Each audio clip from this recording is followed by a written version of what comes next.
Viewers, গত ভিডিওতে কিন্তু আমি আপনাদের দেখাইলাম যে কিভাবে সারটা প্রস্তুত করতে হবে, প্রস্তুতকরণ এবং কি কি সার দিতে হবে। আর আপনার ওই সারের যে কী কাজ, কোন সারের কী কাজ, কোন বিষের কী কাজ, সেটা কিন্তু আমি আপনাদেরকে গত ভিডিওতেই দেখাইলাম। তো এখন দেখাবো আপনাদের ওই সারগুলো যেগুলো আমি প্রস্তুত করলাম, সেগুলো কিন্তু আপনাদের এখন গাছের গোড়ায় কিভাবে দিবেন সেটা আমি আপনাদেরকে এখন দেখাবো। তো ভিউয়ার্স, অবশ্যই কিন্তু আপনাদের যে সার প্রস্তুতকরণ সেটা কিন্তু আগে ভালোভাবে করতে হবে।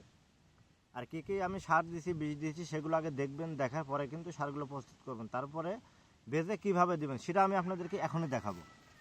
এই যে দেখেন, আমি কিন্তু বালতিতে করে সারগুলো নিয়ে আসি। তো এখন এই যে টমেটো গাছটা দেখতেছেন, এই গাছটা একটা গাছ, এখানে কিন্তু আমার অনেকগুলো গাছ আছে, 12-1300 গাছ আছে।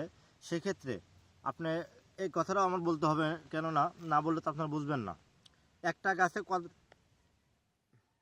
কতটুকুন সার ব্যবহার করবেন সেটা কিন্তু আপনার গাছের উপর নির্ভর করবে।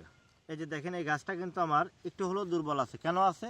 কারণ এই গাছটা যখন আমি রোপণ করছি কোনো রকম সার বিষ কোনো কিছু পড়ে নাই এখনও। আমি কিন্তু বিষটাও এখনও প্রয়োগ করি নাই, কেননা আমার গাছটা এখন সুস্থ আছে।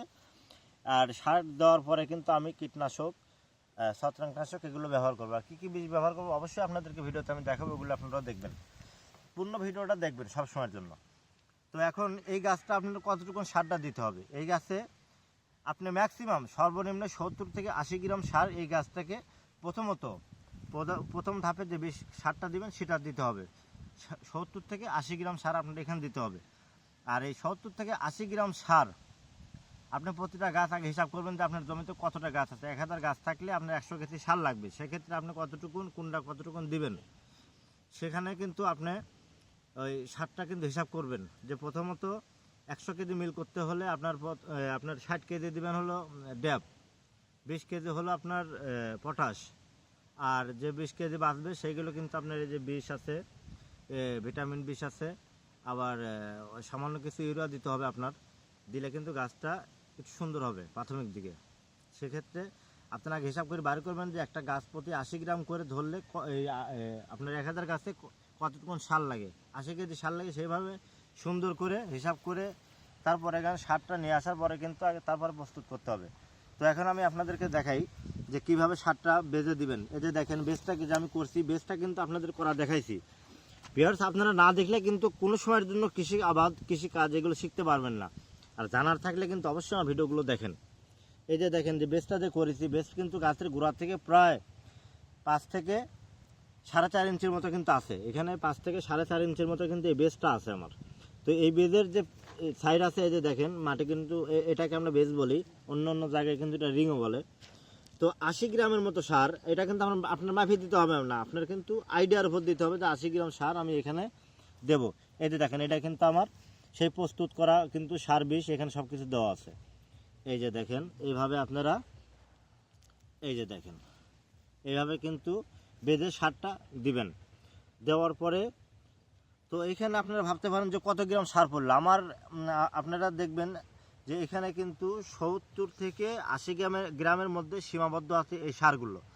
তাহলে অবশ্যই আপনারা আইডিয়ার উপর সারটা হাতে এভাবে ধরলেই কিন্তু সারটা বুঝতে পারবেন যে কত গ্রাম ওজন আছে এই জায়গায়। তো ভিউয়ার্স, এইভাবে দেওয়ার পরে কিন্তু আপনারা এই যে রিংয়ের মাটিগুলো আছে, এই যে দেখেন চারপাশে রিংয়ের মাটিগুলো আছে। অবশ্যই আপনারা জানেন যে আমি প্রতি জমিতে আবাদ করতেছি, সেক্ষেত্রে রিংটা করতে অনেক কষ্ট হয়েছে আমার। কিন্তু এখানে লিভার লাগছে, অনেকগুলোই লিভার লাগছে। তো যাই হোক, আমি এখন রিং করে ফেলছি, এখন সার দেওয়ার প্রস্তুতি চলতেছে বা দিচ্ছে, আপনাদের দেখাচ্ছি। তো সারটা দেওয়া হলে আপনারা কিন্তু এই যে রিংয়ের মাটিগুলো এইভাবে, এই যে দেখেন এইভাবে সুন্দর করে ঢেকে দিবেন। এই যে দেখেন, এই গাছটা কিন্তু আমার সম্পূর্ণ সার দেওয়ার প্রক্রিয়া সেটা কিন্তু আমার এই গাছটা হয়ে গেল অলরেডি।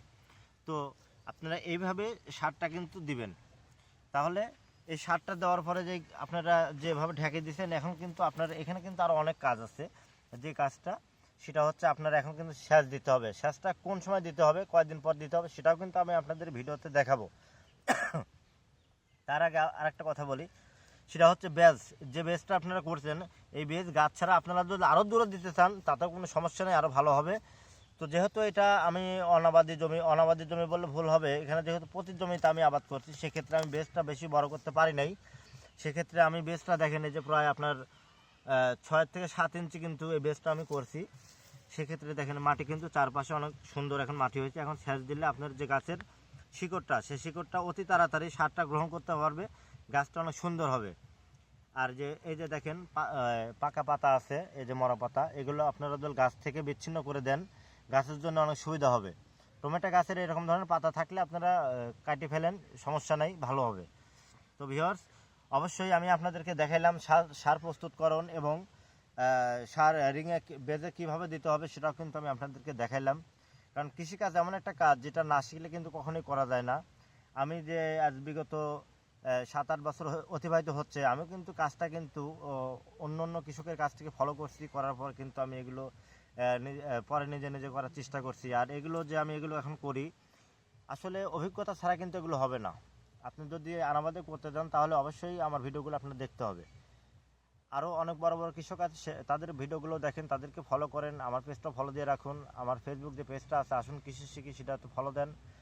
ইউটিউব চ্যানেল আছে আমার আসুন কৃষি শিখি, একই নাম, আপনারা সেটা সাবস্ক্রাইব করে রাখেন। আর প্রতিটা ভিডিও আপনাদের সামনে যাবে, আপনারা প্রতিটা ভিডিওগুলো দেখেন, দেখার পরে যদি ভালো লাগে অবশ্যই কিন্তু আমাকে কমেন্ট বক্সে জানাবেন।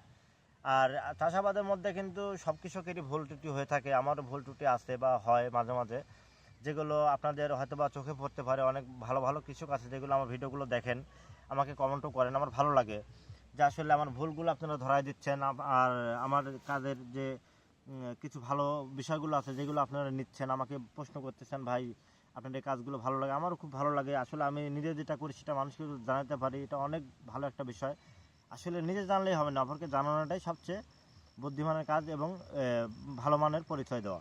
তো যাই হোক ভিউয়ার্স, আজকের মতো আমি এখানেই রাখবো, কারণ আমার কাজ পড়ে রয়েছে, আমার সব জমিতে কিন্তু সারটা দিতে হবে। তো এরপরে যে আরও ভিডিওগুলো আছে, এই গাছটার এখন কী কী করণীয় আছে সেগুলো আমি আপনাদেরকে দেখাবো। তো সেই আগামী ভিডিও দেখার প্রত্যয় নিয়ে আমি এখানে শেষ করছি। আজকের মতো ভালো থাকেন, সুস্থ থাকেন, খোদা হাফেজ, ধন্যবাদ।